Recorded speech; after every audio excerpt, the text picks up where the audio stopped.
Hello students, कैसे हैं आप सब। आशा करती हूँ आप सब अच्छे होंगे। देखिए बेटा, हम लोग मानव का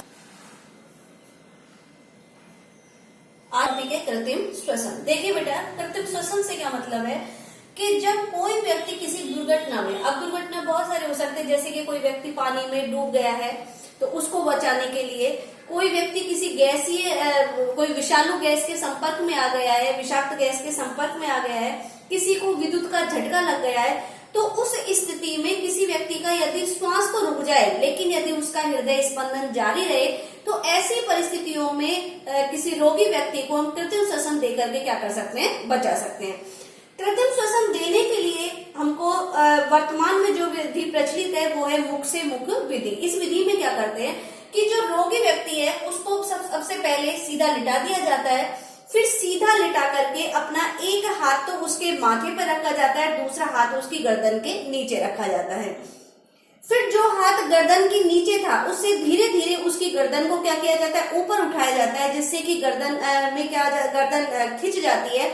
और जब गर्दन खिंचती है तो उसकी जो जीभ है वो गले के पिछले भाग से अलग हो जाती है, जिससे कि उसका श्वसन मार्ग क्या हो जाता है, खुल जाता है।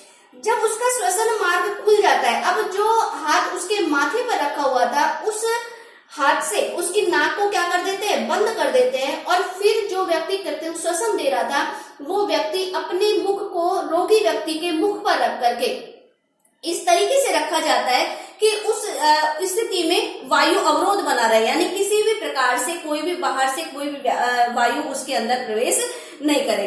फिर जो व्यक्ति कृत्रिम श्वसन दे रहा था उस व्यक्ति के द्वारा लगभग 12 बार ज्वारीय आयतन से दुगनी मात्रा में क्या की जाती है, हवा भरी जाती है उसके मुंह में। अब ज्वारीय आयतन कल हमने पढ़ा था कि ज्वारीय आयतन का मान कितना था, 500 मिलीलीटर था, तो उससे दुगनी मात्रा में क्या की जाती है, हवा भरी जाती है। और जब हवा भर दी जाती है उस स्थिति में फिर मुंह को और नाक को क्या किया जाता है, खुला छोड़ा जाता है। और खुला छोड़ने के पश्चात देखा जाता है कि व्यक्ति उच्च श्वसन कर रहा है या नहीं कर रहा है, क्योंकि निःश्वसन तो हम कृत्रिम तरीके से करवा लेते, उच्च श्वसन वो कैसे करेगा, श्रम करेगा। तो फिर उसके मुंह को और नाक को खुला छोड़ते हुए किसकी जांच की जाती है, उच्च श्वसन की जांच की जाती है कि भाई शरीर से CO2 बाहर निकल रही है या नहीं निकल रही है। तो इस तरीके से किसी भी रोगी व्यक्ति का हम क्या कर सकते हैं, उसके जीवन को क्या कर सकते हैं, बचा सकते हैं। तो देखिए एक बार कि जब किसी व्यक्ति का किसी दुर्घटना जैसे डूबना, कार्बन मोनोऑक्साइड व अन्य गैसीय विषालुता, वैद्युत प्रघात या अन्य परिस्थितियों में श्वास रुक जाए लेकिन हृदय स्पंदन जारी रहे, यानी कि श्वास तो रुक गया है लेकिन हृदय स्पंदन क्या है, जारी है, हृदय स्पंदन जारी रहता है, तो ऐसी परिस्थितियों में कृत्रिम श्वसन देकर मानव जीवन को बचाया जा सकता है।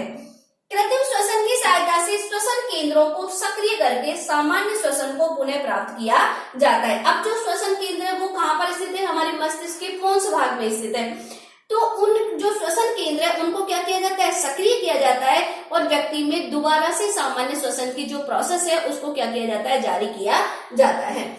कृत्रिम श्वसन की अनेक विधियां हैं, लेकिन वर्तमान में मुख से मुख श्वसन विधि अधिक प्रचलित है, यानी कि मुख से मुख, यानी कि रोगी के मुंह से जो व्यक्ति कृत्रिम श्वसन दे रहा था वो अपने मुख से उसके अंदर, रोगी के मुंह के अंदर क्या बढ़ता है, वायु भरता है और वायु भर करके उच्च श्वसन की क्या करता है, जांच करता है।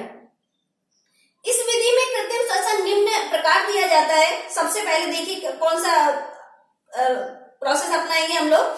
सर्वप्रथम रोगी को सीधा लिटाकर अपना एक हाथ उसके माथे पर तथा दूसरा हाथ उसकी गर्दन के नीचे लगाकर गर्दन को इस प्रकार ऊंचा किया जाता है ताकि गर्दन खिंच जाए, जिह्वा गले के पिछले भाग से अलग हो जाए, जिससे बंद श्वसन मार्ग खुल जाता है। यानी कि अपना एक हाथ, जो व्यक्ति कृत्रिम श्वसन दे रहा था वो व्यक्ति अपना एक हाथ तो उसके माथे के नीचे ऊपर लगाता है और दूसरा हाथ उसकी गर्दन के नीचे लगाता है। फिर गर्दन, जिस हाथ को गर्दन के नीचे लगाया था उसी हाथ से उसकी गर्दन को धीरे धीरे क्या करता है, ऊपर करता है। ऊपर करता है तो गर्दन में क्या होता है, खिंचाव होता है और खिंचाव होने के कारण जिह्वा जो होती है अपने पिछले भाग से क्या हो जाती है, अलग हो जाती है, जिससे कि जो उसका श्वसन मार्ग था वो क्या हो जाता है, खुल जाता है। अब माथे पर रखे हाथ से रोगी की नाक बंद करते हुए कृत्रिम श्वसन देने वाला व्यक्ति अपना मुख रोगी के मुख पर इस प्रकार रखे कि वायु अवकाश नहीं रहे, यानी कि अब जो हाथ माथे पर रखा था उसको क्या करेगा, उसी से जो रोगी व्यक्ति है उसकी नाक को क्या करेगा, बंद कर देता है और फिर रोगी के मुख पर इस प्रकार रखता है कि बीच में से किसी भी प्रकार की कोई वायु प्रवेश नहीं करे। रोगी के मुख में 1 मिनट में लगभग 12 बार ज्वारीय आयतन से दुगनी हवा भरे। अब जो कृत्रिम श्वसन दे रहा था वो रोगी व्यक्ति के मुख में 12 बार, कितनी बार? लगभग 12 बार ज्वारीय आयतन से दुगनी मात्रा में क्या करता है? हवा भरता है। और ज्वारीय आयतन का मान कितना था? 500 मिलीलीटर। रोगी के मुख पर नाक को खुला छोड़ते हुए उच्च वसन की क्या करे? जांच करे। अब जब उसके मुंह में वायु को भर दिया है तो निःश्वसन हमने खुद नहीं करवाया उसको। अब उच्च वसन, वो वायु अंदर जाकर के क्या करेगी? भोजन का अपघटन करेगी और CO2 का क्या होगा? निर्माण होगा। तो अब इस तरीके से उसकी वो दोबारा से वायु को निकल रही है नहीं निकल रही है उसके श्वसन मार्ग से, तो उसके उच्च वसन की क्या करेंगे? हम यहाँ पर जांच करेंगे। अतः इस प्रकार कृत्रिम श्वसन देकर किसी रोगी व्यक्ति के जीवन को क्या किया जाता है? बचाया जा सकता है। तो जो कहने का मतलब यह है कि जो कृत्रिम श्वसन है, अगर कोई व्यक्ति किसी विशेष परिस्थितियों में उसके साथ कोई दुर्घटना हो गई है तो और उसका श्वसन मार्ग तो बंद हो गया है, लेकिन अगर उसका हृदय स्पंदन जारी है तो इस स्थिति में हम मुख से मुख विधि के द्वारा किसी भी रोगी व्यक्ति के जीवन को क्या कर सकते हैं? बचा सकते हैं। वर्तमान में जो कृत्रिम श्वसन है उसके लिए यांत्रिक उपकरण भी काम में लिए जाते हैं और उनके द्वारा रोगी व्यक्ति के जीवन को बचाया जाता है।